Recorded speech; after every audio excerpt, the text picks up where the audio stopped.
সবাইকে রাধে রাধে। আজ আমি তোমাদের একটা আমার সাথে ঘটা আজকের ঘটনা। আমি ইদানিং প্রায় সময় বৃন্দাবনের কথা শুনি, গোপালের বাললীলা যেখানে হয় সেগুলো শুনি। তো শুনে শুনে অনেক রকম অনুভূতি, অনেক না জানা জানা অনেক কিছু হয়েছে। তা সেখানেই শুনেছি, যদি কখনো আমরা গোপাল সেবা করতে বসি এবং তার শৃঙ্গার, তার ভোগ নাকি তাড়াতাড়ি হয়ে গেলে, তাহলে গোপাল নাকি আমাদের থেকে খুশি না।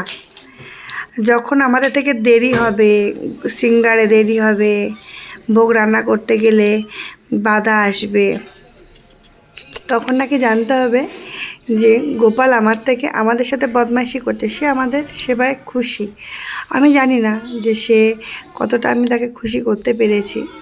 আমি আজ যখন দুপুরবেলা ভোগ কথা শুনতে শুনতে রান্না করছি, মন থেকেই ঠিক করেছিলাম আমি মুগ ডাল, আলু ভাজা আর অন্ন করে দেব।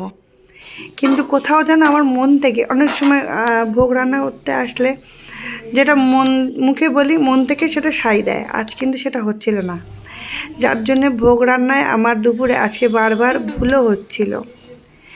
তো মানে রান্নার আয়োজনটা আমি যতই করতে যাচ্ছি ডাল ভাত, ততই যেন আমার আগে ভাত হয়ে গেছিলো, আমার অন্নটা আগে হয়ে গেছিলো। কিন্তু গোপাল যেন আমার কাছ থেকে আজ খিচুড়ি চাইছে, এরকম মনে হচ্ছে। বৈষ্ণব মতে খিচুড়িকে কী বলে আমার ঠিক এখন মনে পড়ছে না, তোমরা পারলে বলে দিও কমেন্টে। তো এরকম অনেক ভুল হয়েছে। আলু ভাজা আমাকে একবারের জায়গায় দুবার করতে হয়েছে, ভুল করিয়েছে বলে। আর এইরকম সেবা পাচ্ছিলাম, মন থেকেও হচ্ছিল যে ও যেন আমাকে চাইছে যে আজকে আমি ওকে খিচুড়ি তৈরি করে দেই। তো রাতে আমি ওর জন্যে খিচুড়ি করে দিচ্ছি, আর আলু ভাজা, দুপুরের আলু ভাজাই ছিল। আর তাই তোমাদের সাথে শেয়ার করলাম।